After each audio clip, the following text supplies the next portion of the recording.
coming in. And Hayden.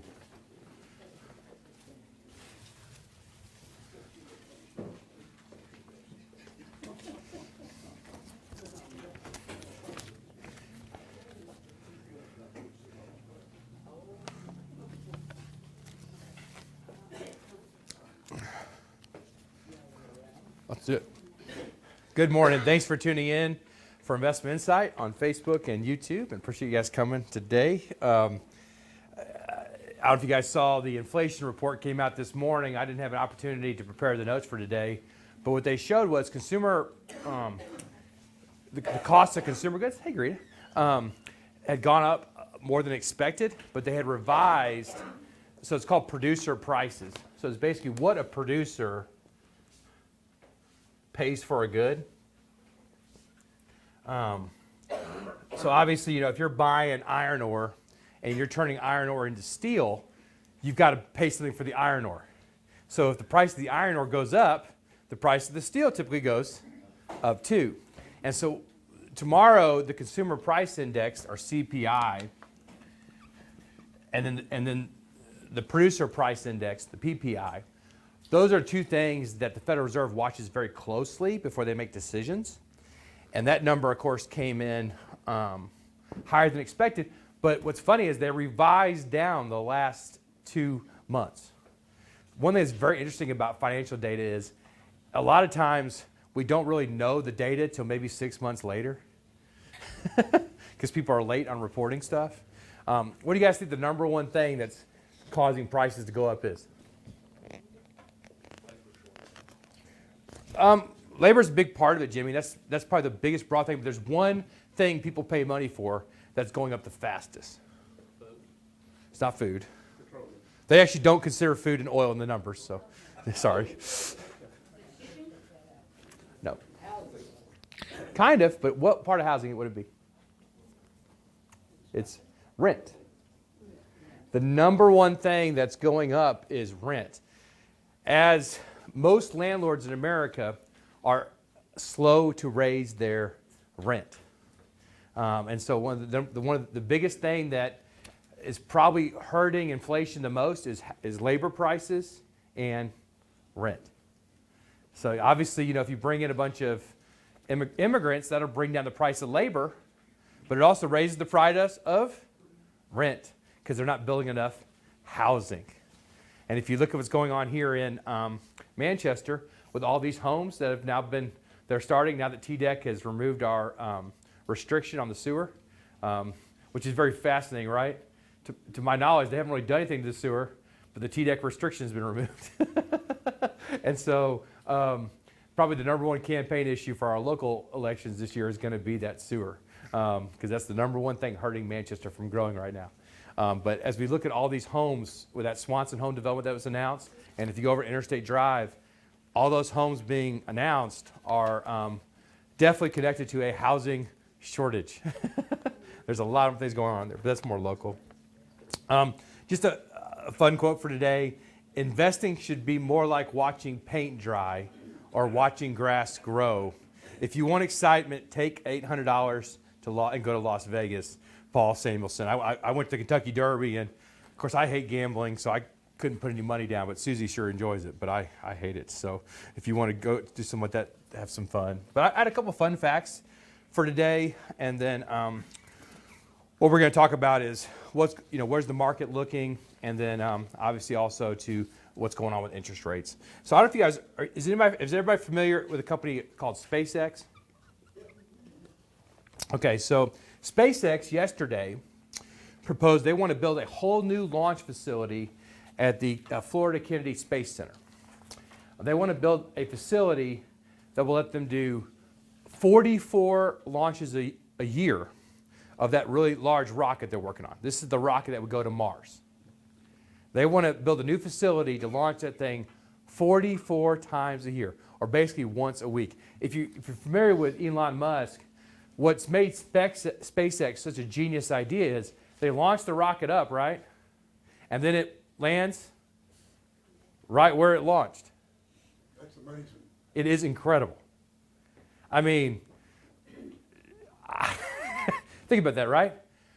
you can't even get an airplane to land back where it is. And you got a rocket that goes thousands of miles an hour probably. I didn't look it up, so I'm just guessing. And it lands back where it took off from.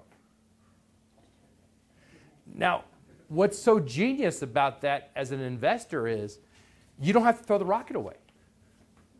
See, what has made space travel so expensive is every time you launch, you throw it away. Every time they did the space shuttle, they had to take all those tiles off and redo them. This rocket, you what? You launch it, you reuse it. And remember those space capsules when they went up to the moon? They had to go get them in the ocean, right? With helicopters and bring them back. That costs a ton of money. Well, if it can land right where it starts, I mean, I'm not trying to be mean to this guy, but you know he does a lot of drugs because no one would come up with this logically, right? No one would think, I'm going to launch a missile in the air and I'm going to get it to land back where I launched it. And it's not done. They made aerodynamic coming back. No, it's brilliant. I mean, it is by far one of the, people say like today we don't make any big inventions. Well, they're just wrong. I mean, that is an invention. That's intelligence. That's incredible intelligence. Unfortunately, you guys can't invest in it because it's a privately held company. It is probably the most valuable privately held company in the world. So a couple of things they're working on here is they currently, SpaceX has 5,900 satellites in space. There's only 9,900 total working satellites in space in the entire world. So his company has 5,900 satellites. Brett, comment on the Yeah. landing vertically. Yeah. The big thing that we've got to watch is GPS. If you didn't have GPS, it couldn't do it. Sure. So it's got to have GPS to go up, GPS The satellites to get it come done. back down. So if the satellites are knocked out by a foreign country, we're in trouble. Well, and that's back to the bigger picture is when you look at SpaceX, SpaceX probably has the most power of any company on Earth. Because when you have 5,900 satellites in Earth orbit, I mean, I don't know much about space combat, but I know you can knock out some satellites pretty quick, but it's probably going to be hard to knock out 5,900 of them. And what makes SpaceX so cool is every day, basically, he's launching more. This has all happened in the last 4 years to 5 years. This is not something that's occurred in years. He has put 5,900 satellites in space, and now he's working on the big one to go to Mars and go to the moon, right? Now, what's interesting about this is this company has started offering internet services. Now, obviously, if you know anything about how you get internet, it all goes through space. It all goes through a satellite, right? You've got a tower that's, basically it runs from your house to a tower. The tower then communicates with a satellite, and then it beams around. Well, what he has is he has direct space communications. Now, if you were investing in a telecommunications company, what would be really nice about being able to send it straight to your house? Why would they be more competitive than Charter or Ben Lomond or AT&T? Wouldn't be as much chance for somebody to hack it. Well, they can still hack it, right? But you're right. I mean, it'd be straight through the thing. There's time delay. There's more delay. No landlines to put with. No people, Yeah, nope, that's true. right? If you think about it, if I've got a problem with my internet, you get a technician, they come to you, right? SpaceX, there's no landlines. There's no people. How do they power their satellites? Solar. So do they have to pay for power? No. They got to pay for unions. No. There's no people. And so and also here's think about this too. If you are watching this, can you watch this video in China? Probably not, because they have the China filter. They only let certain things through the filter. If you can send direct internet from space, can China block that? Can Russia block that information?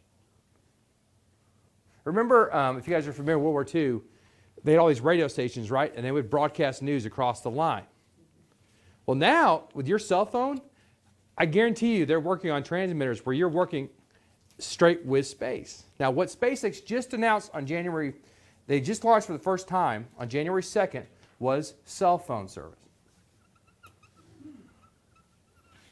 The idea that you could have your cell phone and your internet all through one company. Now, you're right, there's a problem with latency because there's a little bit more of a delay with the satellite. But as they get more and more satellites in space, that delay is going to what? It's going to go away. And eventually, probably in 5 years, they'll probably have 30 or 40,000 satellites in space. And then, now, if you look at some of these stocks here, historically, companies like Verizon and AT&T have been considered high-quality companies that were safe. They were protected because nobody could compete with them, right? Because I've got Verizon. How many of you guys have Verizon? Who has AT&T? Sorry. And then there's a few people like US Cellular and some other companies out there, but most of those companies don't work around the country, right? In this area, Verizon has a monopoly, basically, right? I used to have AT&T, and then I moved to Manchester, and it didn't work very well. I'd be out in Pocahontas or something, and what? Couldn't call the office. I'm like, this can't work. And it might work in Pocahontas now. I don't know. I've not tried it. But I'm just saying. So, yeah, I know. Sorry. Sure, I shouldn't have brought that up. It was a questionable subject. But anyway, and so what this is going to do as a company is eventually they're going to be able to send whatever information they want on your cell phone and on the internet. And only one man, Elon Musk, controls that, right? If you guys have noticed, when Russia invaded Ukraine, the Ukrainians got a bunch of these communication devices to hit the Russians. And so the Russians started stealing them to use this thing. Well, if we ever went to war with another country, what's the first thing we would do? This company would be U.S. owned. We'd take this company over. Because all communication in the world basically can be sent through this one company. You guys there's that Malaysian Airways flight that they never found the plane. The pilot apparently decided to kill everybody. And so he flew somewhere in the Pacific where there's no satellite coverage.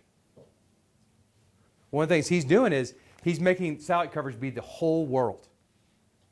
Now this is powerful, right? Because if you're a school kid in Africa and you don't have the ability to get information, you now what? You now very well could. So he might be a little crazy, but he sure he has some businesses that can make a lot of money. But I'm telling you right now, if I'm AT&T and I'm Verizon, I'm scared to death. Because for our internet, it took us years to get high quality fiber internet here. Because this area is kind of landlocked. I know it didn't look like it, but we got state roads all around us. So I had to get all kinds of permits and stuff to get fiber internet here. If I can get it with just a hookup of space, there's no regulations, there's no red tape, there's no drilling underneath the building. You just put a receiver in and you're done. You know, and this year, for the first time, he just started doing cell phone service. So that's coming. And he says he's not doing it to compete with anybody.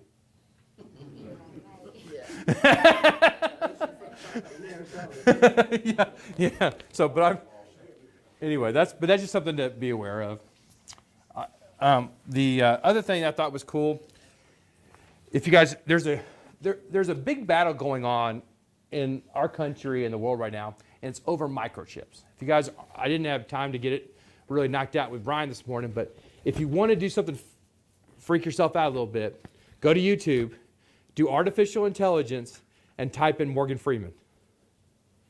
Because artificial intelligence for about $10 can rip off anybody you want and talk.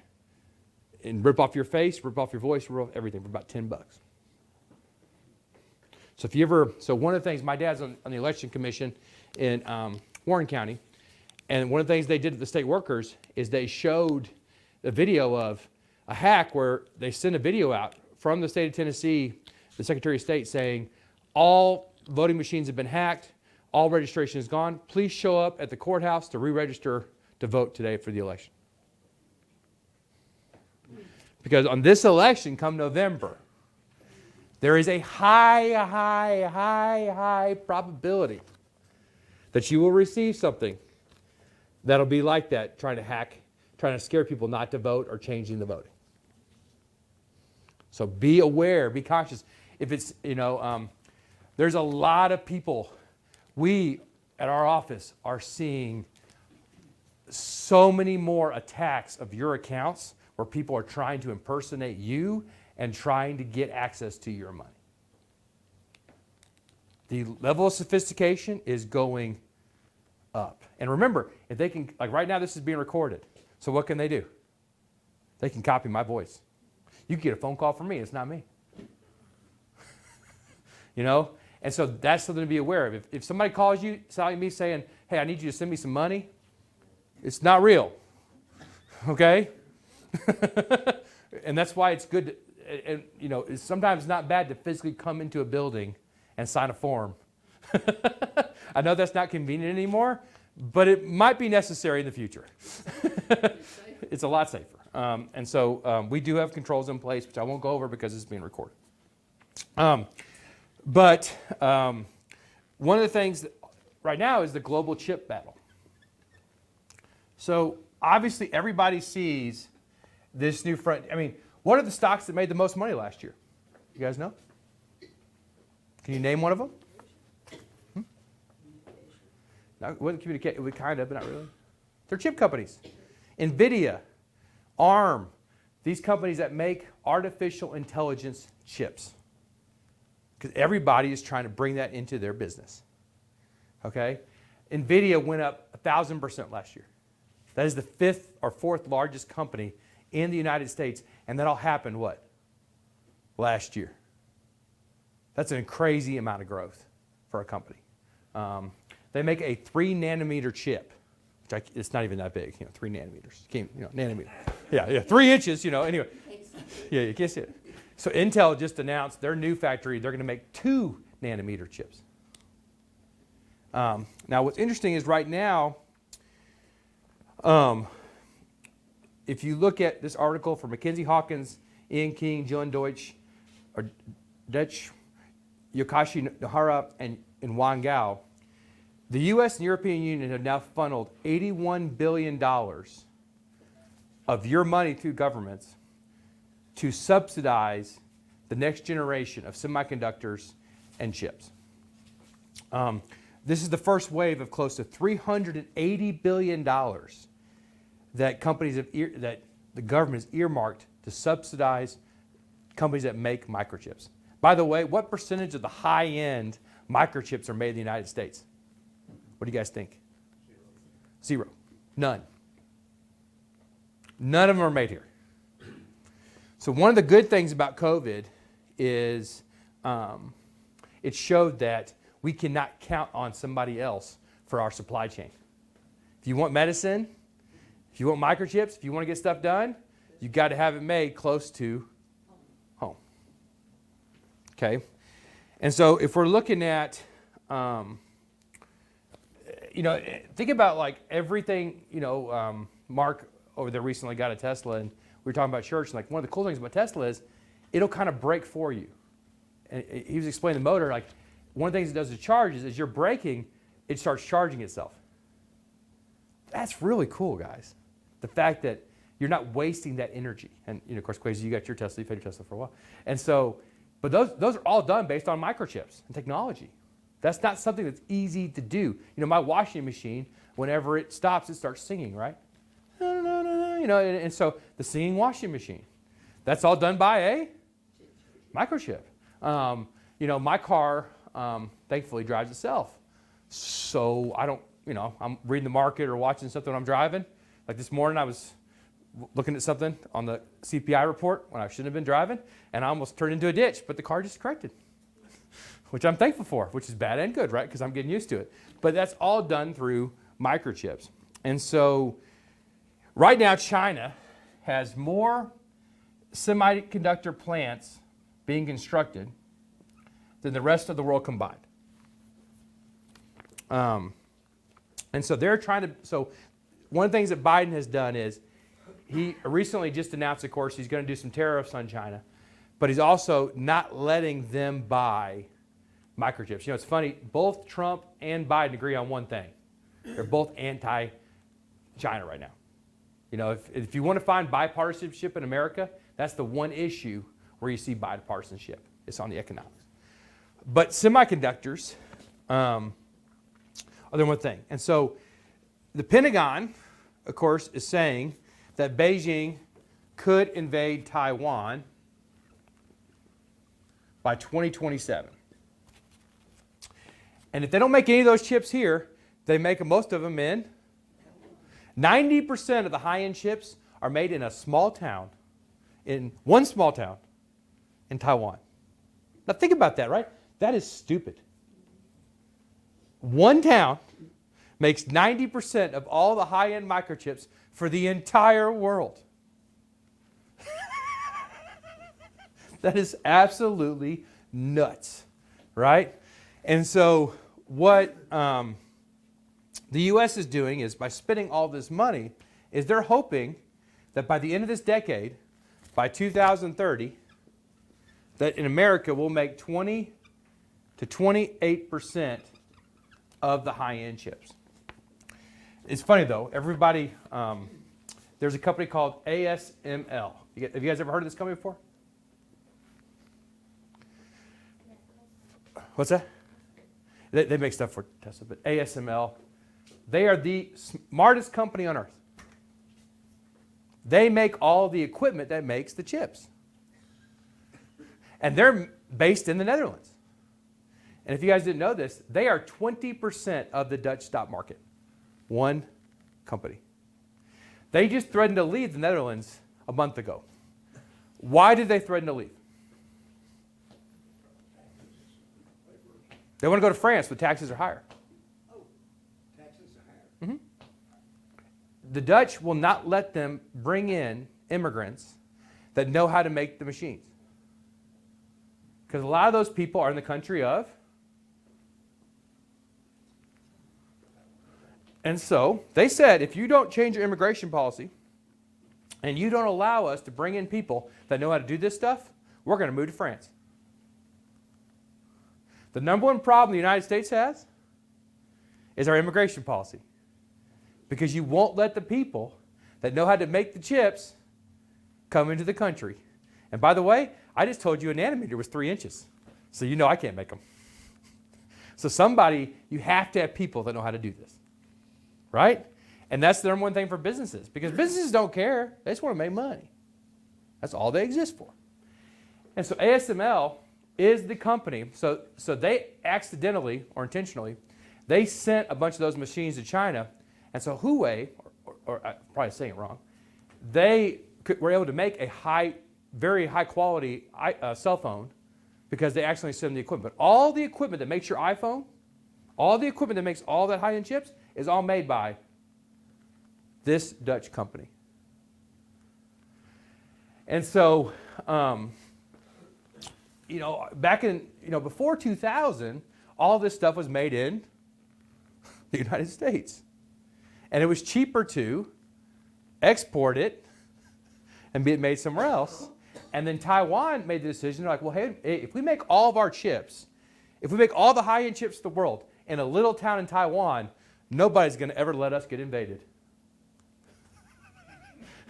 Because they're very smart, right? They're like, we can either spend money on a bunch of tanks and missiles and planes, or we can make all the high-end stuff here, and nobody's ever going to let us be conquered. See how you get outplayed?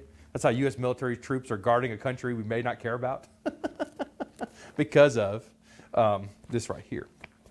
Now, what's interesting is, when you make microchips, what do you need a lot of? There's two things.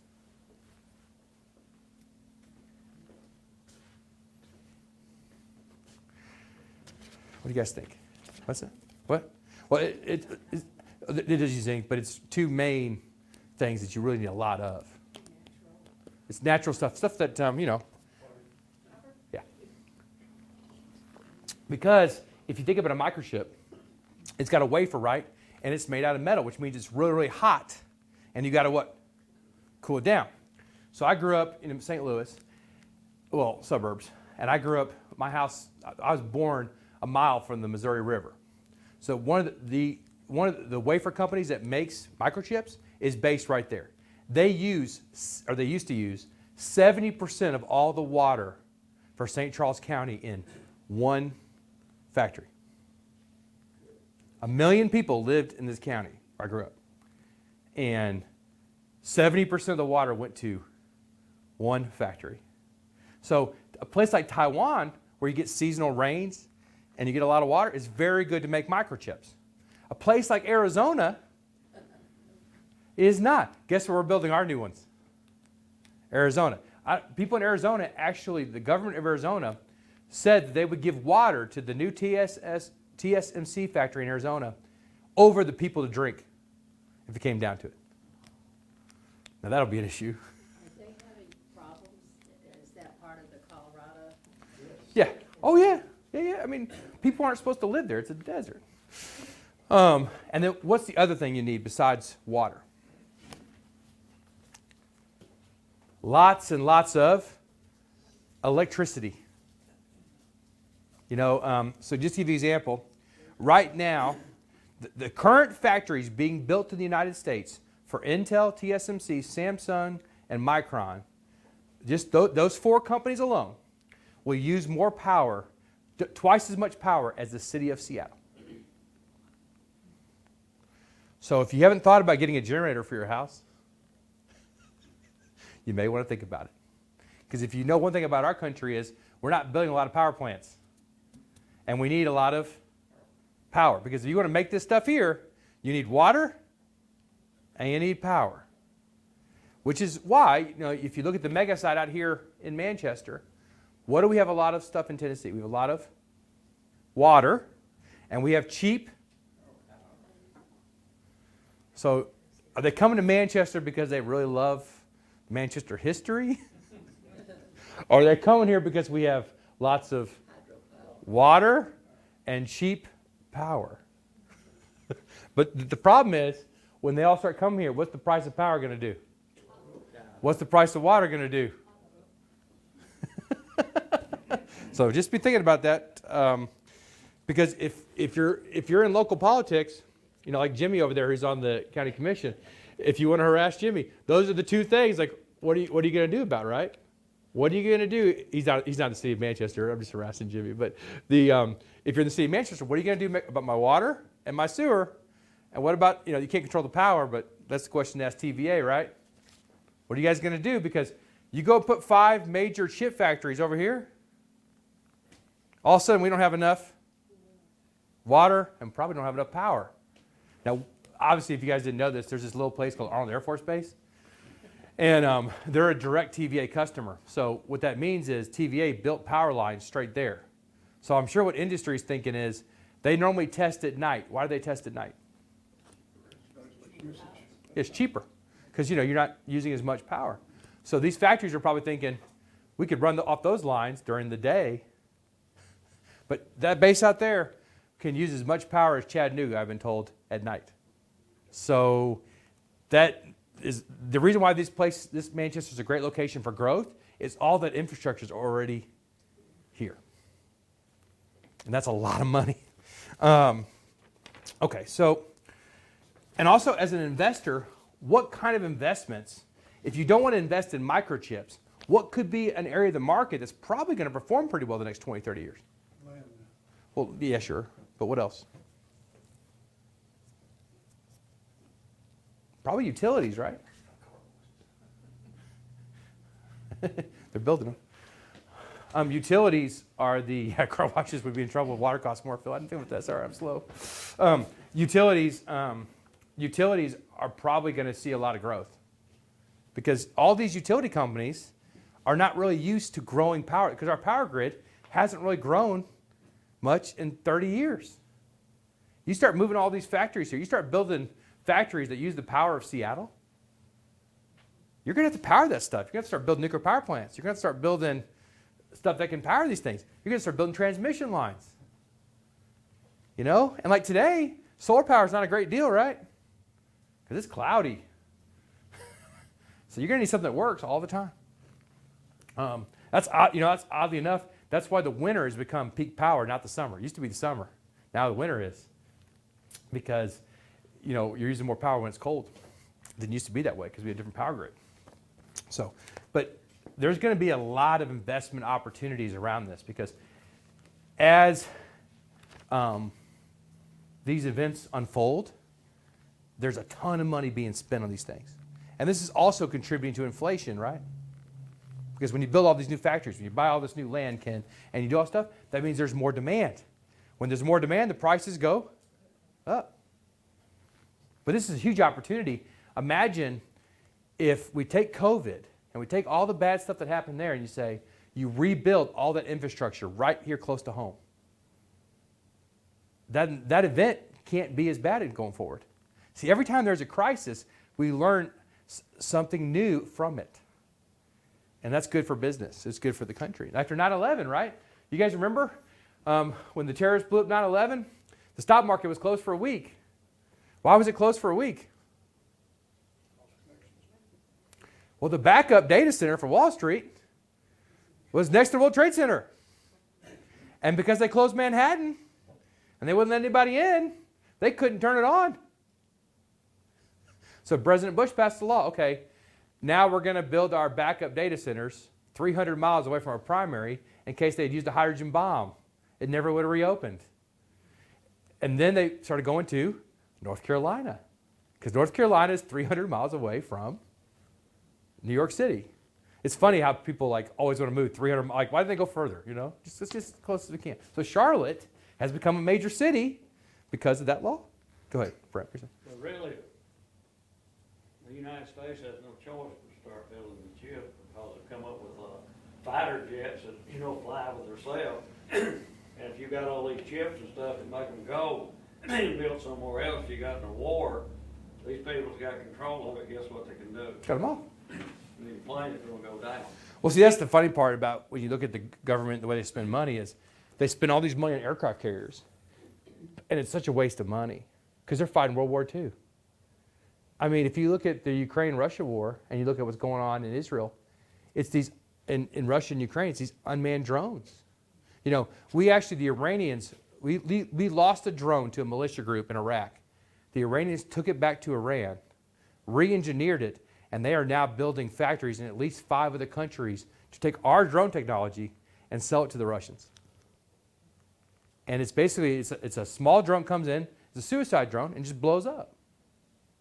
So why would you build an aircraft carrier that's as big as football fields, and put it in the ocean, and it goes 40 miles an hour?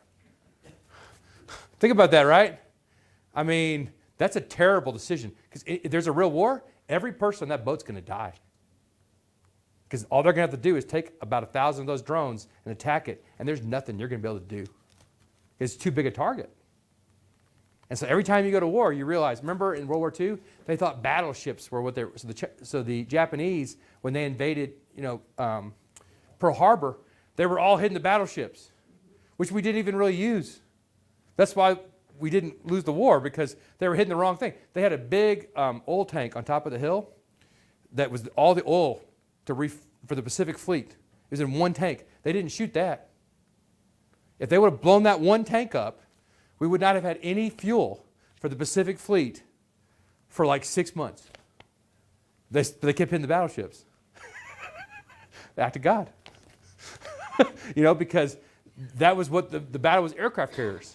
And this next war, when you go to war again, it's going to be something different. It's going to be cyber. It's going to be cutting out your electricity. Cutting out the power grid, cutting out these things. You talk about protecting yourself, having fallback plans. It's going to be a cyber war. Because, by the way, how many people have a garden at their house? Well, we're all screwed. Because I like eating. And when my power goes out, like it did for a few hours just last week, a week ago, how fast do all my food spoils? So that's something to bear in mind here. So anyway, that's a morbid subject. A couple of other quick facts until we get into the main thing. But there's a huge investment opportunity here in utilities, right? Because for the first time in a long time, the U.S. power grid is going to start growing. And when people, when it costs more for power, and also probably thinking about your own life, the way we bill for power right now here in Tennessee is you pay per kilowatt hour on an average price, right? In Texas, they do what's called peak demand. So when the power plants get close to capacity, they start charging more for that kilowatt hour, so people will stop using it. That's probably coming here to Tennessee soon too. Well, kind of. They do peak. It does at the base, Yeah, at the base they do it. TVA does it 10 times. 10 times. Yeah. But that's what's coming. Like when it gets really, really cold, like it did in Texas, people got those $4,000 or $5,000 bills. That will be coming here when our power grid gets full. Because look, if I'm spending $4,000 or $5,000, I would drive to this office and turn those breakers off behind that painting. I don't care if there's a tornado. I will turn them off because that's how people look at money, right? You know, you turn stuff off when you don't need it, and so that's what you're going here. Now, a couple quick facts on this, and we'll get to the main topics. So we look at government policies, and this is a story out of England. They're really messing up the mortgage market. So back many years ago, the government decided that everybody needed to own a house. And so they started, when my grandparents bought their house, there was no federal government mortgage association. I mean, think about it, the U.S. government made the decision to let me borrow money for 30 years at 2.75% interest. Nobody would be dumb enough as an investor, I would think, maybe State Farm, they're getting in trouble because they bought a bunch of those. But that's the number one reason why insurance companies are in trouble right now, is they never thought interest rates would go up. So when they bought all those low interest loans for 30 years, and they've lost a ton of money. Number one problem, that's why your insurance rates are going up. Do you guys know that? It's because when you go out and you put money in an investment for 30 years at 2% interest, and the rates go to 8%, what's that thing worth? A lot less. And then you don't want to sell it because you got to book billions of dollars in losses. So you just say, well, if we're not making money now, we're going to raise our. Same thing, long-term health care too. Yep, same thing long-term care. That's why we don't sell those policies, because they can rewrite them after you buy them. That's why I don't like them. I love the concept, but it doesn't matter if the insurance is no good. You don't want to buy it. But if you look at UK, 42% of British first-time homeowners have acquired mortgages in the last year that's past the pension age of retirement. So that means like you're 50 years old, and if the pension age was 65, you would get a 15-year mortgage, right? Because when you'd want to pay off your house before you retired. Well, what you're seeing is we are now seeing the 40-year mortgage, something that Biden approved last year. And that's a terrible thing to do, right? Because when you do a 40-year mortgage, how long does the average American keep their mortgage? Anybody know this? What do you guys think? 15 years? Lower. They don't pay it off. I just keep that mortgage. 10? No, lower. Hey, you can't answer. You know the answer. It's 5 years. So what's crazy is right now you're seeing all these people, especially at Christmas, they had a cheap 2.75% interest on their mortgage, but then they got their credit cards because they overspent on Christmas, and they borrowed the money at 25, 28% interest. And so what did they start doing? Home consolidation loan will lower your monthly payments. So you'll go from a 2% mortgage on your house to a 7 or 8% mortgage. Stupid. Cut out Christmas. Sorry, I got 7 kids, but I'd tell them that. Anyway, Santa died. I'm sorry. Anyway, he ate too much eggnog. And so when you're looking at, since more the last 5 years, more and more people now to afford a house are just taking their mortgage forever. They're never going to pay that house off. This is not much different than 2008 when you had the interest-only loans, right? The idea was, I'll never pay the principal, my house will appreciate forever, and so I'll just pay the interest because the payment is low. Well, what the government just approved about a year ago was the 40-year mortgage. So the payment would go down. If the government would stop doing this, the price of housing would go. Oh, cool.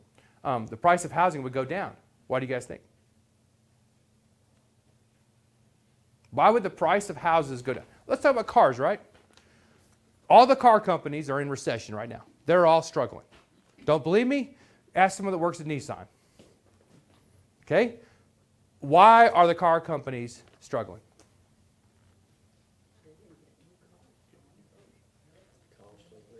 They cost too much.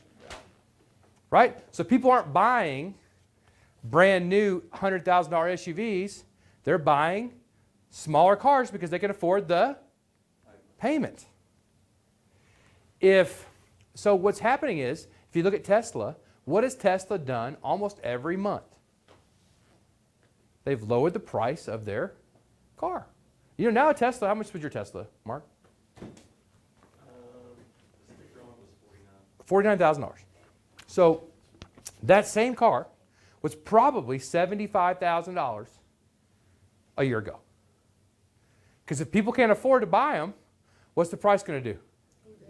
It's going to go down. So every time the government comes in, they say, oh, we'll do a 40-year mortgage. We're going to help you afford that house. All you're doing is jacking the price of houses up. Now, that's good for the city of Manchester. That's good for Coffee County because they get more tax revenue.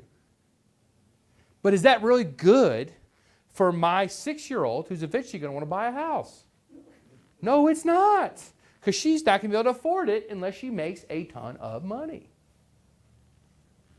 And so what that does is by extending out loans, you get people stuck in a debt cycle that they never get out of. And it's all with good intentions, right? They want to make those houses cheaper. Same thing with student loans, right? Let's forgive everybody's student loans. So what do the colleges start doing? Oh, by the way, inflation report, this is a fact. 8% tuition increase this year. So that didn't work. You just forgave all the loans, and now colleges, they used to charge, it used to be 6%. Now it's 8%. That does not work. If you continue to let an 18-year-old borrow $300,000 to go to college, the universities will take those poor, unsuspecting kids and put them in debt for the rest of their lives. If you tell the colleges they're capped out at 50 grand, guess what the price of colleges is going to do? And we're going to, about a third of the colleges in this country will probably go out of business, but then people will go to trade school and everything will start equalizing out. Because you know, it's always funny. We've had 3 plumbers at our offices in the last year, and we got cameras here. So I track what they're charging by the hour. It's $2.50 an hour. That's the going rate for a plumber right now. You know, my lawyer doesn't charge that much money. So think about that, right? That's what they're getting, all because of supply and demand. So this is the same concept. Well, I know I've been on too much on fun facts. The last thing that came out yesterday is President Biden is now quadrupling the tariffs on Chinese electric vehicles. So the tariff will rise from 27.5% to 102.5%. If you guys aren't familiar with what's going on with Europe, so China, in order they make very, very high quality, cheap electric cars, and they're subsidized by the government. So they went to Europe, and instead of buying a Tesla, you could buy the same type car for 30 grand or $20,000. And so the idea what they do there, from what I can tell, because I don't know, I've not been there, but from what I can see is you buy your car, and when you're done with it, you just throw it away. And so what Chinese companies have been doing is they've been building massive factories in Mexico as we speak right now to make these cheap Chinese electric cars and sell them where? Why would you build them in Mexico? Huh? No.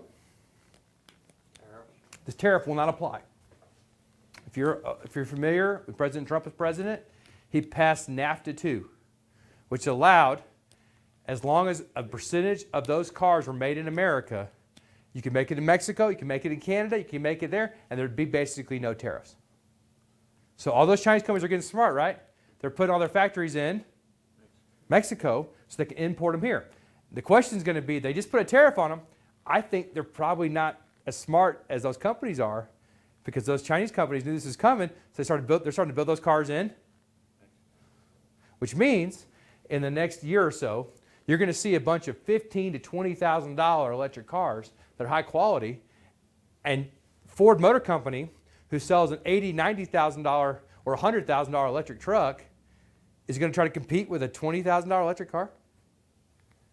And I'm telling you what's going to happen. Electric cars are going to be just like your cell phone. When you're done with it, you just throw it away, because the battery costs more than the car. That's like I bought a new iPhone last year, and my battery already stinks. It doesn't even charge all day. So guess what I'm already thinking about? Getting a new one, because I got to be able to talk on my phone. So that's all coming.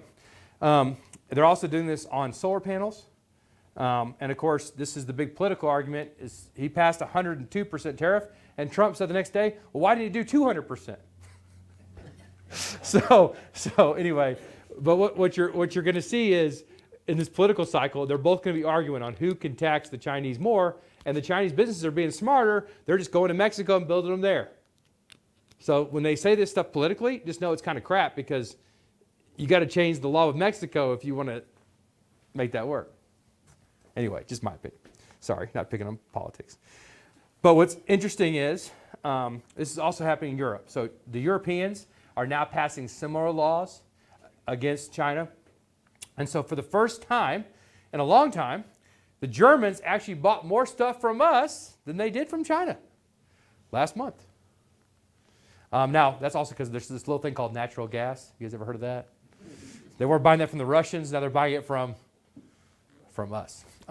Because, we're not threatening to kill them at the moment. So we have in the past, though. But that's how it is. So, okay. So that is the big fun facts today. I'll do my little disclaimer because I usually wait to the end. Investment Insights Education place. Do your best to find accurate information for your tax, legal, and financial advice for your unique situation before you make a decision. Okay, it's done. Okay, so good. Slow it down. So with 92% of the S&P 500 companies reporting, 78% of those companies are making more money than expected, and 59% are making more revenue than expected. Earnings growth so far for this quarter, or for last quarter, was 5.4%. But the crazy part is, if you take out Bristol Myers, it's 8.3%. If you take out Bristol Myers, Gilead Sciences, and Pfizer, it's funny that Mark just left because he works for one of those companies, the earnings growth is 9.7%. So except for pharmaceutical drugs and those companies, you're seeing a huge profit growth rate in the first quarter. And everybody's been expecting a recession now for the last 2 years, and it just is not happening. And so for the second quarter, we're expecting profit growth of 9.3%. They usually beat it by 3, so that's about 12. And revenue growth of 4.6. For the third quarter, earnings growth of 8.4, revenue growth of 5. And for the fourth quarter, they're expecting profit growth of 17% and revenue growth of 5%. One of the things that's always, the reason why the fourth quarter matters so much for companies is the U.S. government's fiscal year ends, I believe in October. And so a lot of, September. So a lot of businesses will, a lot of government spending will occur at the end. Because if you don't use that money in your budget, you lose it. So they spend a ton of money at the end of the year. And then if you're self-employed, you don't have to pay a quarterly tax estimate in October, November, or December. It's not due till January. So a lot of self-employed people will make a bad decision and not save enough money for taxes, and they'll spend it. So the fourth quarter of our year, we always see a big economic bump. So if you ever wonder why that's the case, I believe those are two of the main reasons why. But what we're seeing here is we're seeing in the S&P 500, very, very, very strong profit growth across the board. It's, you're seeing a lot of companies do really well. Obviously, chip companies are highlights, but, even companies like Amazon and Walmart, Bank of America, they're all making really good money right now. Delta Airlines, some of the airline stocks trade at super cheap multiples right now. Some of them are 5 or 6 times profit, which means they're making 20% a year based on their profit value. Airlines are always very fickle investments. Why do you guys think that is? Depends on the economy. Yeah, and like when COVID hit, who was the first people to get in trouble? Airlines, right? Somebody was really cooped up in that little thing going into the air. Well, yeah, they're stuck with disease running rapid, right? And then you also have to buy, a $260 million plane. So when interest rates go up, that affects you. So like airlines are always if you're going to pick companies to go bankrupt first, it pretty much be the airlines. And then the airlines are dumb too. They actually live off of advanced money. So like, let's say you're going to fly somewhere. So I'm going to St. Louis in June at the end of the month. Well, I already booked my ticket a month ago. Well, they already took that money and they spent it. But I can still cancel and get my money back with Southwest. So if there is ever a recession, all of a sudden, they've already spent money they don't have. And so they're always in a tough spot. But even those companies are seeing record profit. The other thing, and this is the biggest story for the economy, is interest rates. And so when we look at inflation is still higher than the 2% rate, but it's in a good range, And so when we're looking at where the market's going to go, the big announcement last week was the Federal Reserve kind of cut interest rates. Did you guys know that? They just didn't do it the way you think they did it. Okay. So we all know that there's a Fed funds rate. That's the rate that sets the rate for your CDs, for your car loans, for your house loans. That's the Fed funds rate, right? Okay, but the bigger issue is not the Fed funds rate. It's the Fed's balance sheet. Okay? So what the Fed did, they said, we're not cutting rates, we're leaving rates alone. However, we are not going to burn as much money as we have been burning. Do you guys know the Federal Reserve is burning money? How are they burning money? Huh? Well, so back during COVID and in 2008 financial crisis, the Federal Reserve started printing money by buying mortgage bonds and treasuries. So what they thought is, if let's say Ken runs People's Bank, say Doris runs Capstar Bank, Brent runs Regions, and Cheryl runs First Vision. So whenever that you put your money in your checking account, they've got a couple options, right? What can these 4 bankers do with that money? They can loan it to somebody, or they can buy a mortgage bond or a treasury bond. They can't invest in the stock market because that's why we had the Great Depression. They're commercial banks. That's why you have a commercial bank and you have a investment bank. That's the difference. Didn't used to be that way. It always should be. The line's blurring again. I don't like it. They should always be separate. But they've only got those 3 options, right? They can loan it out, they can buy a mortgage bond, or they can buy a treasury bond. So what the Federal Reserve did during COVID was they started competing with the 4 of you all and your banks, and they started buying those treasury bonds themselves. Because if there's more people wanting to buy something, that means more people want the money, the rate goes down. Because, look, give you an example. Let's say I've got a 500 credit score. Which you guys hope not, right? That'd be really bad news. Anyway, so let's say I've got a 500 credit score, right? Do you guys want to loan me money? No, but if you've got all this money, and you got a loan, and you're paying Greta back there on her CD 6%, you eventually start saying what? I got to get a return on that money. I'm going to take a chance on Brent. And then I went to Kentucky Derby, right? Betting on that horse. Just kidding. So what happens is, when there's more demand, when more people want to loan me money, the interest rate goes down. Now, if you come back and you're like, okay, all your money's loaned out, you've got Greta's interest rate packed in there, you don't want to loan money out anymore, right? Because you're making your money and you don't have to do any work. So that 500 credit score guy, what do you do to him? Get out of here. Go away. I'm not loaning you money because I've already got it all loaned out. So what the Federal Reserve has done is they have risen their balance sheet during COVID to $9 trillion. Yep. Before COVID, it was $4 trillion, about 3 actually. So they printed all that money at once, and they created demand, which is why I was able to get a 2.75% 30-year mortgage, because our federal government, through the Treasury Department and the Federal Reserve, gave me the money. But they also made the four of you all compete with them, so you also did what? You gave them money.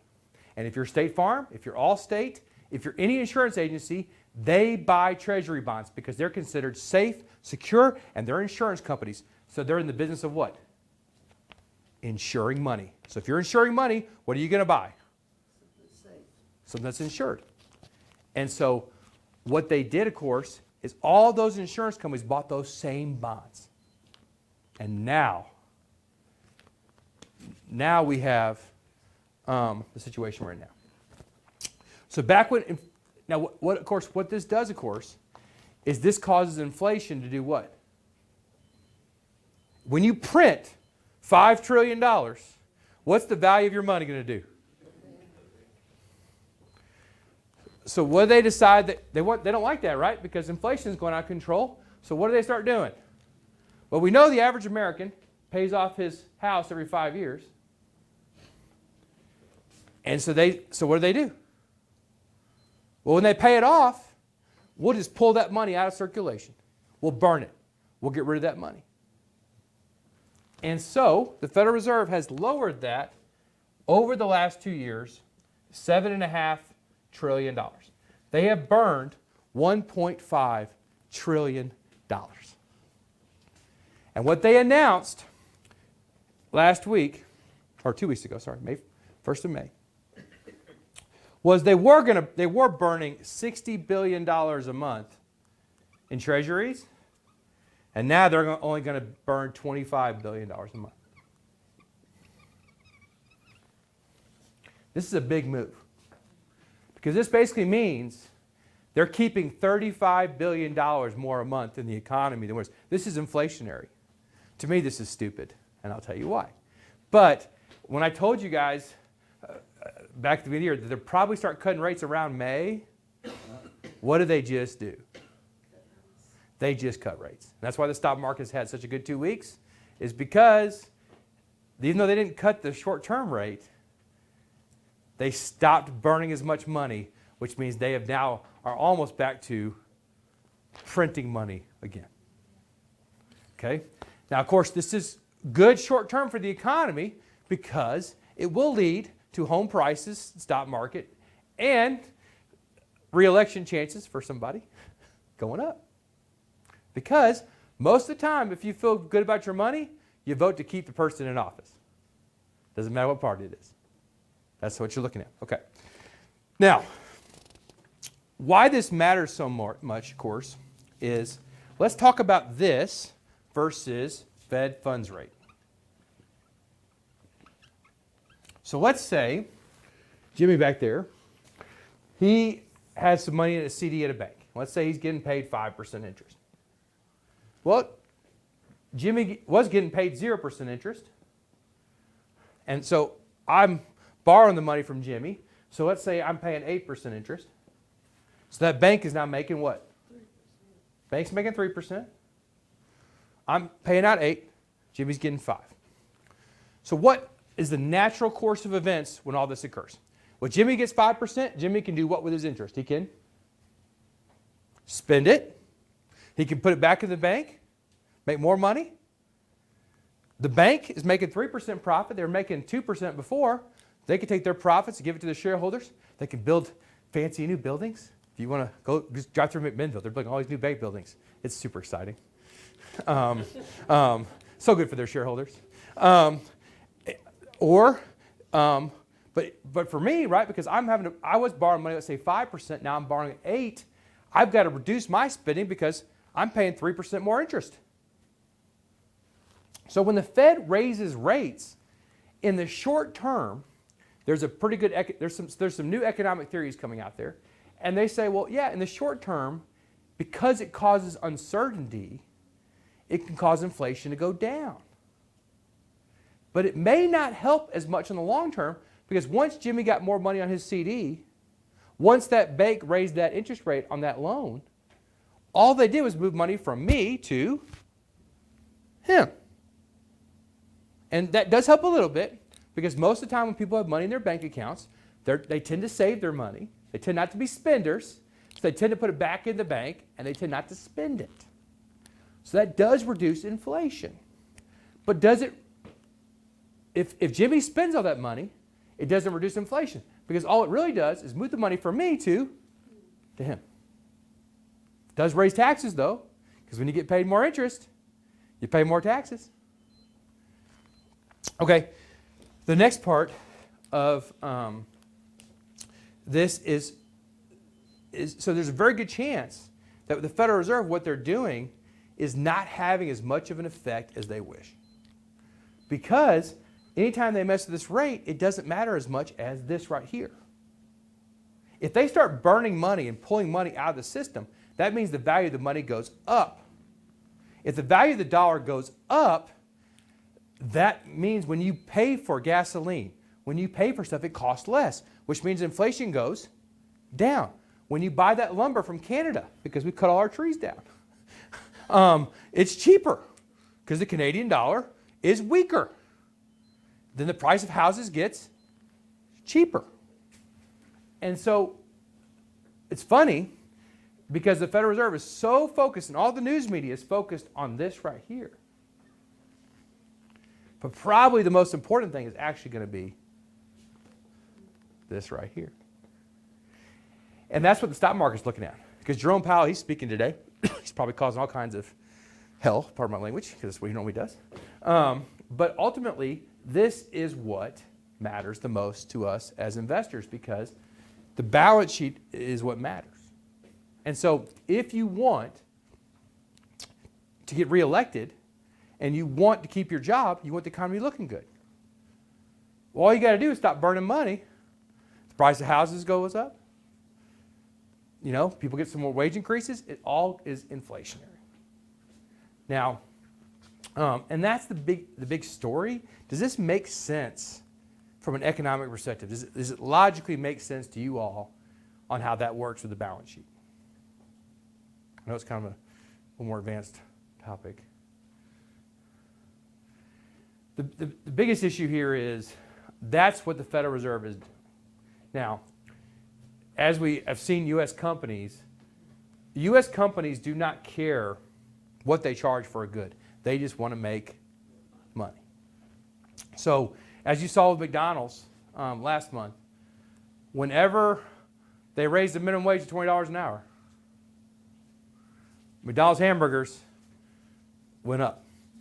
And inflation went up. And the people that consume the majority of fast food restaurants are people that work at fast food restaurants. People that work there tend to eat fast food because they tend to work a lot of jobs, a lot of hours. And then the price of inflation in California went up. Then the companies, they charge a different price in downtown Los Angeles for a hamburger than they charge in Manchester. And it's all based on supply and demand.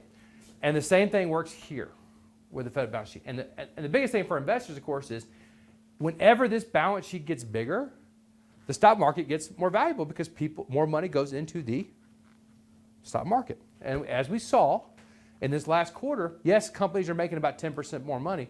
But the bigger thing is, because the market feels like interest rates are dropping, that makes the stock market more valuable. Because if you can get, like, let's say you're looking at it as an investor. So let's say you can say, well, I'm going to invest my money in Delta. I can make 20% a year. Or I'm going to invest my money in a CD and I'm only making 3% a year. A lot of people will take their CD money and they'll start buying Delta. Because you can make more money. And as an investor, if you look at pension funds, they're the same way. Pension and big investment houses, they're just playing chess, man. Whatever makes them the most money with the best risk analysis is what they're going to do. And that's why we saw such a big rally in the last 2 weeks. Is because of this little, $35 billion a month. And it's funny because it was a footnote to the big story, right? The big headline was, Fed doesn't cut rates. Fed leaves rates alone. But if they keep reducing this balance sheet, or keep not stopping the reduction of the balance sheet, they're actually cutting interest rates. And we thought they would do it in May. Sure enough, they didn't do this one in May, but they did that one. If it was me, I would have cut this one and left that one alone. Because if you really want to reduce inflation, reduce the amount of money in circulation. Because if there's less dollars and there's more people, the value of the dollar is going to go up because more people are chasing less money. What are you going to say? Sure. Okay. Sorry. Awesome, guys. Hopefully this made sense today. Thanks for coming in. So appreciate your time. So sorry the camera is doing something funky. So telling me to be quiet.